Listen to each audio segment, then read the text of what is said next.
Hello, how's it going, gang? I'm doing this video for the greater good of humanity. It's all about randomization, modulation. Now don't get scared off by those things, because every time I heard the word modulation, I wanted to vomit. Up until very recently. Because modulation, all it really means is something affecting another thing. I'm just going to show like a few ways how you can use modulation to make your loops not so fucking boring. My God. Whoever gets stuck on like a 4 or 8 bar loop and you're like, God, where do I go from here? Why am I so bored of this? Well, got a few tricks. I've just got a bunch of this 4's FM Max for Live stuff, but you don't necessarily have to be using this stuff. You can use any little tricks and stuff like that, but the main thing is envelope followers, LFOs, and maybe using like things in like kind of like an upside down manner. So like when I talk about modulation, an easy way to sort of think about it is, or to like apply it would be sidechain, like sidechaining. Sidechain, you kick to your pads and you get that. That's kind of like a modulation in itself. So, for example, I'm just going to show you this loop that I made. I've kind of made like a track out of this, but it was all based around this sort of 8 bar loop. So let's have a listen.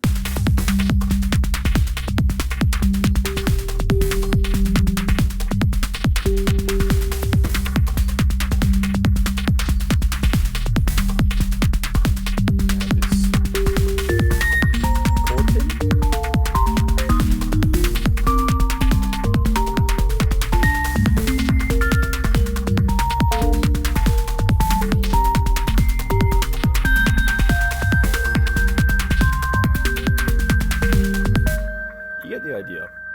So I had like a bit of a revelation several years ago, which was sort of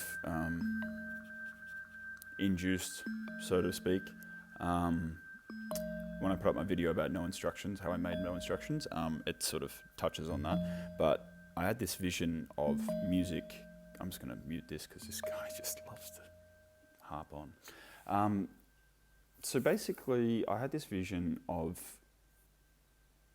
music kind of being like and like especially with like synthesizers and especially with like pieces of gear, all of them sort of like interacting and sort of like operating like machinery, or like a kind of like complex like machine where like something's like spinning around and like it's like it spins around like every 4 times and it hits a bell and then like another bell sort of like does that sort of thing. It's like kind of like a robot, really.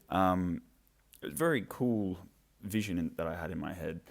And I kind of, like, it took me like a few years to sort of work out how I could try and implement that in my music and how I could kind of have this sort of machine dance. And when I say machine dance, I'm thinking how like one thing can be affecting another thing, and then can be affecting multiple other things to try and, I don't know, kind of like create like a living, breathing thing. And I find this is very easy to do in Ableton, or Bitwig's even easier, but Ableton is quite simple in terms of like setting your modulation and stuff. So for example, let's just have a look at something that we all love. Look at the chords here. So this is like, I'm using a randomizer. This is actually from Louf. Louf has a Gumroad. I've actually bought a few of his things and they're pretty sweet, but this one's a chord generator. And you can set the randomization of fifths and octaves here. So that's 12, and so that's 7 for the fifth and 12 plus 12 for the octave.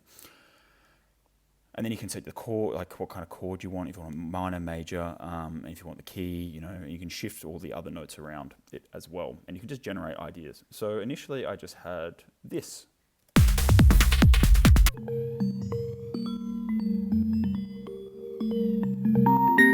Actually, I'll take that off completely.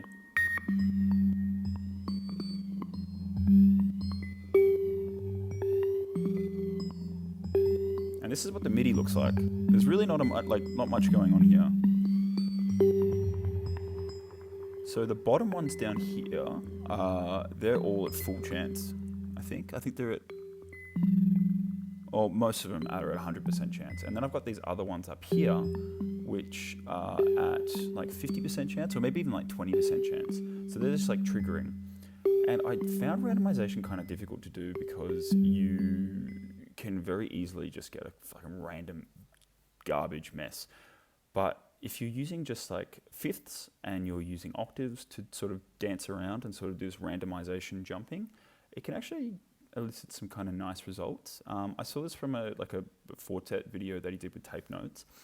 So this isn't like a completely original idea. Nothing ever is. So I've got a randomizer here, which is doing this like octave shift, and it's set to random. It's only got one choice, so it can only go up or down, and that's like, so it can only go up or down, and it's only got like one option, and the interval I've set at 12 to be an octave. 27% chance, and then I've got a scaler on here. I think there's actually a scaler on the Louf chords, but I was just using a scaler anyway before that. So with the Louf chord thing, you chuck this on. That's without any random 5th jumping or 12th jumping. So it's already kind of evolving a little bit, but then add this random 25. Oh, sorry, it should be random 20%. So you've got kind of these like little melodies coming up from these like very like same old chords. And the theory behind this, in terms of making this less random and janky sounding, is a fifth is literally just half an octave, and an octave is just an octave. So you're not going to really be going too far away from the melody, really. And you can always just chuck in a scale here, like after the fact, to make sure that everything's locked in. But I haven't really needed to do it for this melody, so I'll just have to, big gassy, just had a big bowl of pasta.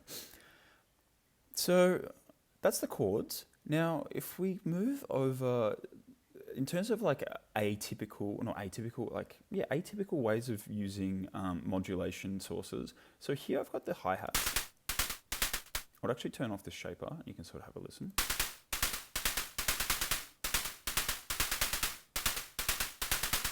Pretty right? But what I've done is I've got this shaper. Shapers are my new favorite thing. I love drawing shapes. It's something that's just working for me. I feel like I can hear the shapes that I'm trying to make in my head, and you can make these, like you can just make these shapes and you can just assign it to something. Crazy. And I didn't really know much about this, and I was always quite terrified, but I made these little shapes to modulate I think it's actually the amp release, but this is just the decay. So the envelope down here. So this is just sort of like buzzing away and doing this sort of like nice little arc, like right at the end, to just have like some sort of flow and some sort of like loop order. But then I've also got this little randomizer, which is going to be assigned to, let's just assign that to the noise. Let's see what happens. Not a whole lot. Let me bring it down. Okay, well that's just a terrible example, isn't it? So in Ableton, another thing with LFOs, you can't assign two things to one source. So if I try and do that here, I go map and I try and like assign it to the map, it's unsuccessful. So that's like one limitation of Ableton. So maybe I'll try and assign it to the right here. And that doesn't even, okay, well this is just yet another, let's just get rid of that altogether. Another limitation of Ableton. But what I've done here is I've got the shaper depth. So the depth is just like how much of that effect is happening. It's kind of like a dry wet. So if I turn that up, you're going to get that absolute shape. Like it's going to be exactly as that shape says. But if you kind of go to 40%, there's like a little bit of wiggle room where it'll kind of move around. So I've assigned the depth to the kick. So this envelope follower is going envelope follower from the kick over to the hi-hat. And what it's doing is every time the kick hits, the hi-hat is tightening so that it kind of sounds like it's like, I don't know, it's just a kind of cool effect instead of doing it the other way. So let's have a listen to, oopsie. If I turn the shake off, it's just another fucking hi-hat. But has a little bit more, like it feels like it's part of something instead of just several layers stacked on top of each other. They're all interacting, they're all working together in a way. And see if there's another example of this. I don't think I've really done that in this one, but essentially modulation. So here as well, I've got, I think, yeah, the next step, like having like atypical ways of modulating different sources. But another thing as well is to be using modulation in kind of like a performance kind of way. So in this track, let's just go back all the way over here. This is another Louf Gumroad thing, who's also a great artist. This is the Morph Drums, and these are all just wavetables and synths within Ableton. I think actually they might all be wavetables. But the coolest thing about having them in as actual instruments as opposed to samples is that you can modulate kind of interesting things. So what I've noticed here, so the stretch here, let's just listen just to the drums here.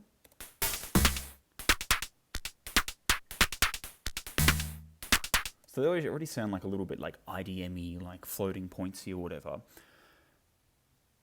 This is assigned to the attack. So it kind of has this feeling where the more that you're using this stretch effect, it's sort of creating this kind of like reverse effect. And I've played around with this on the Digitac before, doing the whole control all, using the, like, it's kind of like a fake reverse. So here, pretty cool. And you can sort of like, using these like LFOs, using your LFOs are kind of like your robots doing a little bit of the work, and then assigning randomization LFOs to these parameters can give you something that's sort of like a breathing a little bit more. So I'm going to try this one more time. I'm going to see if Ableton's just going to tell me to get stuffed. All right, let's get an LFO over here.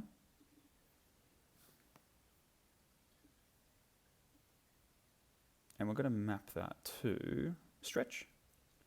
All right, let's listen to what that sounds like now.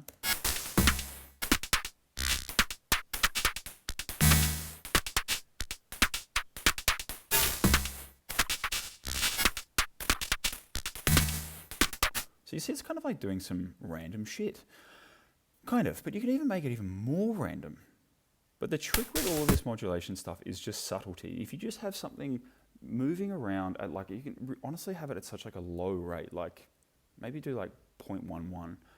That's 0.11 rotations a second. So you assign this and you can kind of see this like little jaggedy bit here. Maybe we can just smooth that out a little bit more. Maybe we can make it so that the depth is just like not as crazy. And then all of a sudden you've got this like nice little like peaking, fluttering.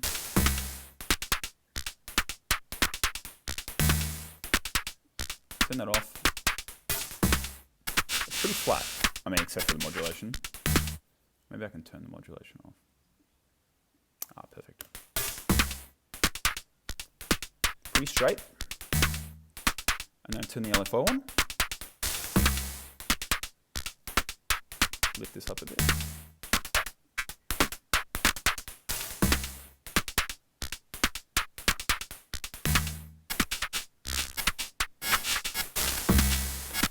And so that's just doing it literally all by itself. I don't even have to have modulation there for myself. Although it's just handy to have. Modulation is when you, like, if you actually put in those little dots and you like move them around, that's when you want absolute control. But like, I find that using LFOs like this and these like randomization things are really helpful for making things just sort of breathe a little bit more. You can assign them to like volumes as well. Like if you just want things to just breathe a little bit more and have a bit more flow, I like using it with drums. assigning it to like every track and just have like a very slow LFO to the gain of the track, and things will just sort of move up and down like by like a deep like 1 dB, like one up, one down, one up, and it'll just sort of do that throughout the track. Or you can randomize that as well. So you kind of get all these elements stacked on top of each other that are all breathing, and then if you create, like, I love using these envelope followers, like they're fucking so sick. Like let's try a neat little experiment over here. We've got a bass sub.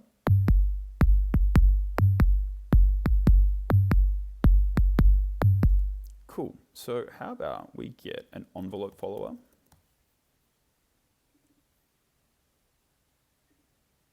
So an envelope follower, you put it on you put an envelope follower on the thing that you want to modulate other things. So this is basically, you put the envelope follower, it's the first step basically. So we're going to get that to modulate the timbre over here. So every time the kick comes through, we should get like a little bit more zappity zoopity.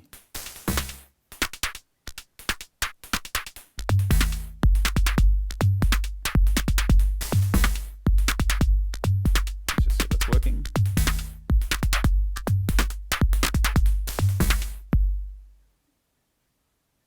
For some reason it's not. Whoa, that one's going crazy. Timbre is actually not doing anything right now. I'm not exactly sure why.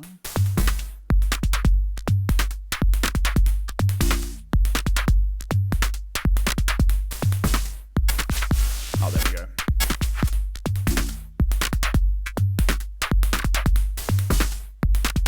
The timbre is just doing the, if we listen to that by itself. You know what? How about we have that assigned to the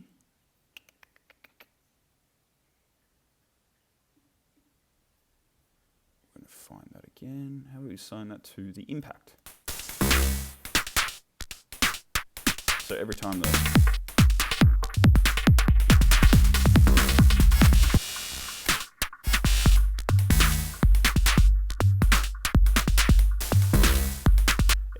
the bass note, tom thing hits, that impact's going to be even harder, which is just like a fun way of just making things interact with each other. So now we go back.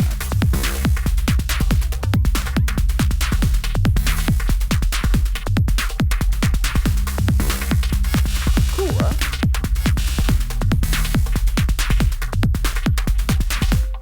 Super subtle, but it just makes things like breathe a little bit more. And I think it's really important to kind of just get used to doing this, and just for the fuck of it, really. Like, it's fun. And we've got another lead over here, for the lead, I should also say that I've been using this 4's FM stuff. I'm using the sequencer, which is another element of randomization that I've been using. But this is in this, I think what is this thing called? I think it's called like Snake.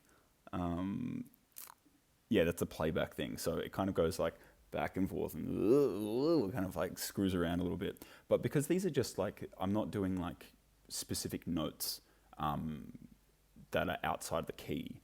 These are this is literally like, these are all just like pitch shifted. Oh wait, pitch shifted? No, this one to. Okay, they're not like crazy melodies, basically. I've kept it quite simple. So if I listen to this,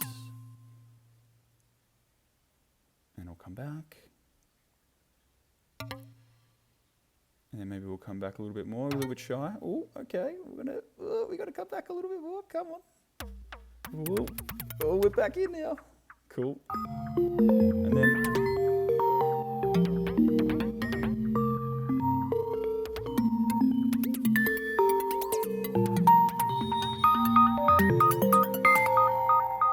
I think I've started doing this because on a laptop, it's really fucking difficult to make stuff. So I've just kind of let the computers do it for me, really.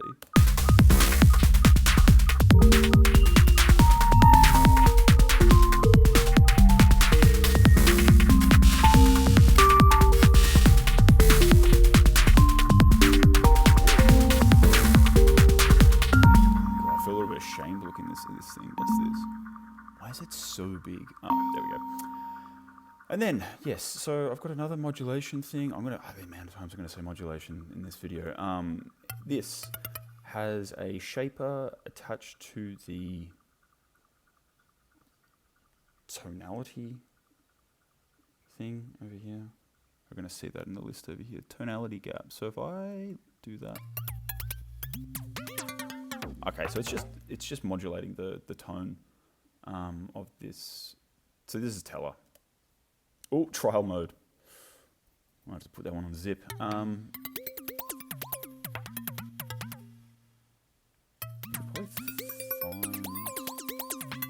Oh yeah, could be on that one.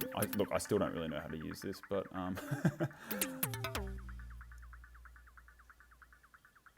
but just another modulation source, and then this LFO I've got just slowly changing the release of the patch that I've got here, which is just here. You can see it actually like shrinking with the LFO down here, and expanding, and shrinking, and breathing.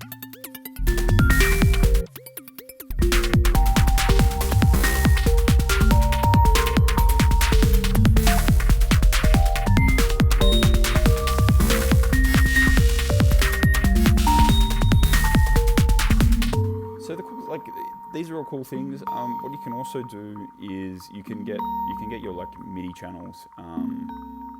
Actually, I'm not sure if you can. I'm gonna have to double check this, but you can do this in Bitwig where you have project modulators, which are basically buttons that you assign to multiple tracks. So you can have a track that is like one knob will be changing the release and the reverb and the decay and like the delay of like all these different things all at once, and you can just sort of twist that. I think you can actually do that with like a MIDI controller, like an external one. I right at this very second do not know if it's possible to do that in Ableton. I'm sure there is a workaround for it, but you can. I'm pretty sure that you can assign an external controller. You can assign an external controller a knob to several different functions to do that exact same thing. Oh god, what a mouthful. And then over here on the bass line, I've also got this. I'm not sure if this is doing anything too crazy. I think this might just be the patch. Oh, what I've done here is the sub.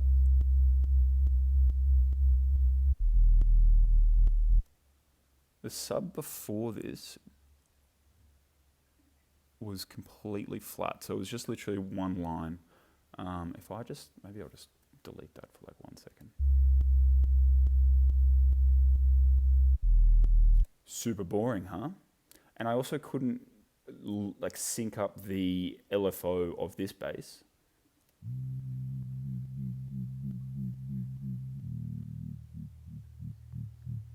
And I couldn't sync it up like properly. I was like, oh, maybe I'll just like make it so that the LFO on this thing is a perfect like 16 or like 8th or whatever, or triplet or whatever. But I was like, you know what? I can probably use an envelope follower to. Or am I using an envelope follower for this one? Actually, I might not be. Hang on. No, there is an envelope follower somewhere on this thing. Let's have a look over here.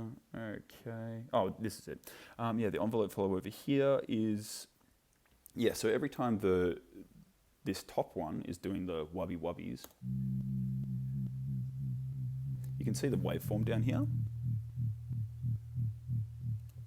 I've assigned that exact shape to the sub because I couldn't be bothered trying to shape it myself. So this means it's going to be perfectly in time, it's going to be perfectly in sync and just shaped and wubbing at the exact same as the top one. So put them together.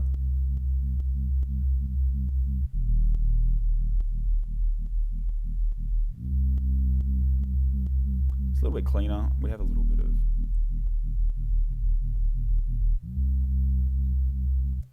Okay, so let's have a listen just one more time.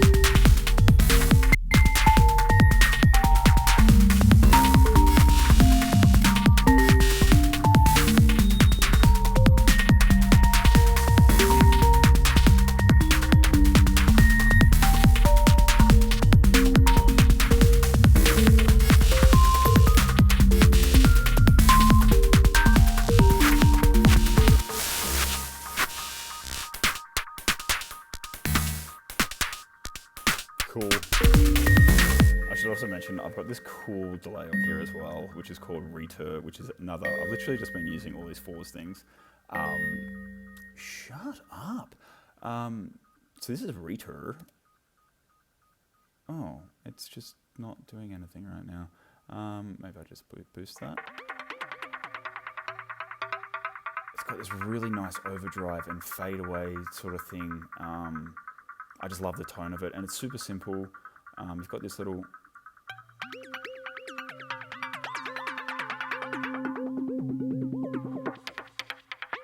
super nice. Make it wide, make it mono, and the drive on it as well. This is what it sounds like clean.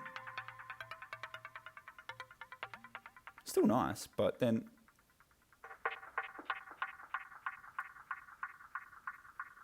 oh no, now the sound's disappeared. Yeah, there we go. Cool.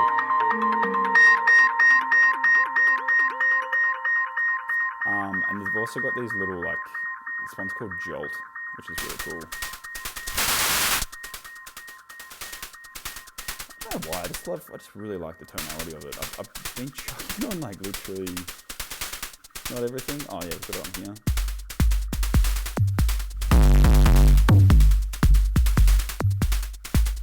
Just feels like hardware. I don't know what it is. I'm using the reverb as well. This one's called ROM. I think there's a little part where I actually, yeah.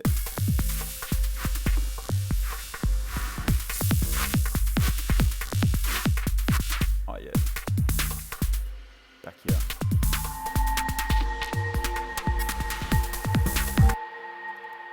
Just sounds. I think their intention with it was to make it like a, like those digital reverbs from like the 90s, and it kind of has that feel. It's definitely good for like big spaces. And you can, some sort of like artifact, I don't know what it is. These things just sound so good and they're so simple. I'm really into things that just do just one thing really well and just a few controls. Like I really don't want like a do-it-all device when it comes to VST stuff. Or maybe I do. I don't know what I'm talking about. Anyway, I hope this video helped you in some way. Yeah, any questions? Let me know.